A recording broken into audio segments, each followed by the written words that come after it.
नमस्ते बच्चों। आज हम बिज़नेस स्टडीज़ में नया चैप्टर नियोजन शुरू करेंगे, प्लानिंग शुरू करेंगे। लेकिन इससे पहले मैं आपसे कुछ कहना चाहती हूँ बच्चों, जितने मन से हम आपके लिए वीडियोस बनाकर भेजते हैं या क्विज़ेस बनाकर भेजते हैं, उतने मन से आप रिप्लाई नहीं करते हैं। मैंने जब आपको लास्ट क्लास में क्विज़ आपके साथ में शेयर किया तो मैंने बोला था कि प्लीज़ इसका रिज़ल्ट मेरे को हाथों हाथ एक फ़ोटो क्लिक करके आप भेज देंगे। मैं आपसे रिक्वेस्ट कर रही हूँ कि आप उस फ़ोटो को, जो भी आप रिज़ल्ट या कुछ लिखें, तो या तो सचिन साहू के पास ले जाएं या फिर त्यागी जी के पास ले जाएं। उस कागज़ को वो ज़रूर मुझ तक पहुँचा देंगे। सो प्लीज़ मैं लास्ट टाइम आपसे रिक्वेस्ट कर रही हूँ कि जो भी चीज़ मैं आपको बोलूँ कि आप मुझे सबमिट करा दें, तो वो मेरे को आप या तो त्यागी जी के पास ले जाया कीजिए उस कागज़ को, या फिर सचिन साहू के पास ले जाया कीजिए, वो मुझे सेंड कर देंगे। इसी चक्कर में मैंने अकाउंटेंसी का असाइनमेंट नहीं भेजा, मेरे पास कोई रिप्लाई नहीं आया आपका, वरना मुझे एक अकाउंटेंसी का असाइनमेंट भी भेजना था। तो प्लीज़ नेक्स्ट टाइम इस चीज़ का ध्यान रखें। चलिए अपने नया चैप्टर शुरू करते हैं। नियोजन। नियोजन मतलब प्लानिंग। हम प्लान करते हैं। जैसे कि अगर आपको आज नियोजन वाला चैप्टर पढ़ाना है तो उसे पढ़ाने के लिए हमें पहले से प्लान करना पड़ा कि इसके लिए क्या क्या स्टडी मटेरियल होना चाहिए, किस तरह के नोट्स होने चाहिए, क्या क्या चीज़ें हैं जो इंटरनेट से आपको दिखाई जा सकती हैं।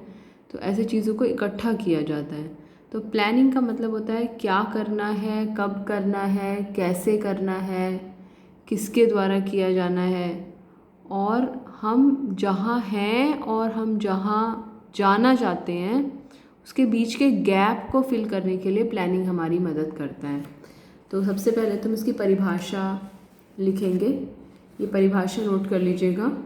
नियोजन का अर्थ है पहले से यह तय करना कि भविष्य में, ये वीडियो को पॉज करके भी आप इसको लिख सकते हैं। तो नियोजन का अर्थ पहले से यह तय करना है कि भविष्य में क्या करना है, कैसे करना है, कब करना है और कार्य किसके द्वारा किया जाना है। ये 4 इम्पॉर्टेंट क्वेश्चंस हमें अपने दिमाग में रखने हैं। क्या, कैसे, कब और किसके द्वारा। ये इन 4 मुख्य प्रश्नों के उत्तर देता है नियोजन। प्लानिंग, क्या काम किया जाना है, उस काम को कैसे करना है, उस काम को कब किया जाना है और वो किसके द्वारा किया जाना है। ये परिभाषा है।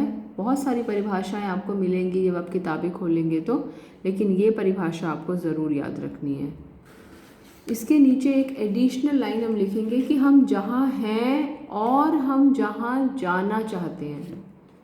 जहाँ हम हैं और हम जहाँ जाना चाहते हैं उसके बीच की दूरी को तय करने में नियोजन हमारी मदद करता है।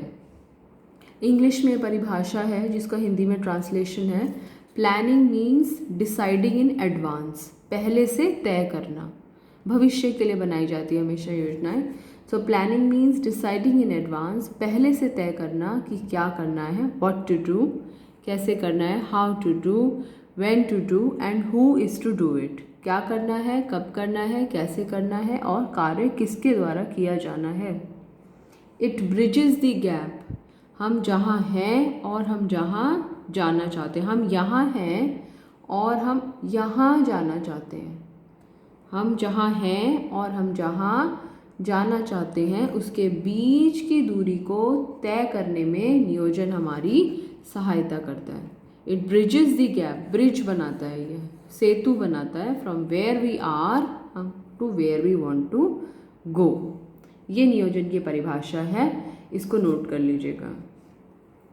अब नियोजन की विशेषताओं के बारे में बात करते हैं। पहले से नोट कर लीजिए अपने रजिस्टर में। आई होप आप सारे नोट्स रजिस्टर में बना रहे हैं, और अगर कोई नोट्स आपके रह भी गए हैं तो आप मुझे मैसेज भेज सकते हैं, मैं वीडियो आपको दोबारा से सेंड कर दूंगी, आप उसमें से देख के नोट्स को कंप्लीट कर सकते हैं। ये नोट्स बेटे आपको एग्ज़ाम की तैयारी करने में बहुत मदद करेंगे। आपको बुक भी पढ़ने की ज़रूरत नहीं पड़ेगी, आपको कोई किताब की आवश्यकता नहीं पड़ेगी। लेकिन अगर आप ये नोट्स नहीं बनाएंगे तो किताब में से पढ़ना बड़ा मुश्किल होगा आपके लिए। अब हम नियोजन की विशेषताओं के बारे में बात करेंगे। नियोजन की विशेषताएं, क्या खास बात है, क्या फीचर्स हैं प्लानिंग में। सबसे पहली बात जो होती है, नियोजन उद्देश्यपूर्ण होता है। उद्देश्यपूर्ण का मतलब हमेशा किसी ना किसी उद्देश्य की पूर्ति के लिए कोई ना कोई ऑब्जेक्टिव होगा, जिस ऑब्जेक्टिव को, जिस उद्देश्य को पूरा करने के लिए प्लानिंग की जाएगी। कोई भी बिना किसी प्लानिंग के, बिना किसी उद्देश्य के हम कोई प्लानिंग नहीं कर सकते। हम क्या करना चाहते हैं, हम 12th में कितने मार्क्स लेकर आना चाहते हैं, हम अपने फाइनल्स में कैसा अटेम्प्ट करना चाहते हैं, हम लाइफ में क्या करना चाहते हैं, वो हमारे आज के क्रियाकलापों को डिसाइड करेगा। तो हम क्या करना चाहते हैं, क्या बनना चाहते हैं, उसके आधार पर हम डिसाइड करेंगे कि आज का टाइम हम कैसे यूटिलाइज करेंगे। तो योजना जो होती है, नियोजन जो होता है, वो हमेशा किसी न किसी उद्देश्य की पूर्ति के लिए बनाया जाता है। सेकंड पॉइंट, प्रबंध का प्राथमिक कार्य है। प्राथमिक का मतलब होता है पहला, प्राइमरी स्कूल होता है ना, जब स्कूल में जाते हो तो पहले आप प्राइमरी स्कूल में जाते हो, फिर सेकेंडरी में, फिर सीनियर सेकेंडरी में। तो नियोजन जो होता है वो प्रबंध का प्राथमिक कार्य होता है। बच्चों, प्राथमिक कार्य होने का मतलब क्या है?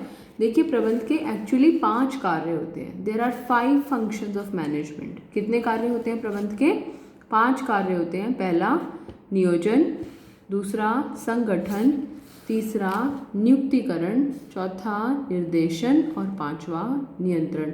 ये प्रबंध के 5 कार्य हैं। और जो नियोजन है, इन 5 में से सबसे पहला कार्य होता है, सबसे पहला होता है, इम्पॉर्टेंट होता है और बाकी सारे कार्यों को आधार प्रदान करता है। बाकी सारे कार्यों के लिए बेस होता है ये। तो प्रबंध का प्राथमिक कार्य है और अन्य कार्यों के लिए आधार है ये। It is the basis for other functions of management. प्रबंध के अन्य कार्यों के लिए आधार प्रदान करता है। ये इसकी दूसरी विशेषता है। नियोजन की तीसरी विशेषता, सर्वव्यापी। बहुत बार हम सर्वव्यापी पढ़ चुके हैं। अब तक तो आपको सर्वव्यापी की वो परिभाषा याद हो गई होगी। सर्वव्यापी होने का मतलब, चाहे वो व्यावसायिक संगठन हो, चाहे वो गैर व्यावसायिक संगठन हो, चाहे वो लाभकारी संगठन हो, चाहे वो गैर लाभकारी संगठन हो, तो यानी कि हर तरह के संगठन में और संगठन के प्रत्येक स्तर पर। कितने स्तर होते हैं संगठन में? उच्च स्तर, मध्य स्तर और परिचालन स्तर। तो संगठन के तीनों स्तरों पर इसकी आवश्यकता होती है। नियोजन की बाकी विशेषताएं अभी अगली वीडियो में डिस्कस करते हैं।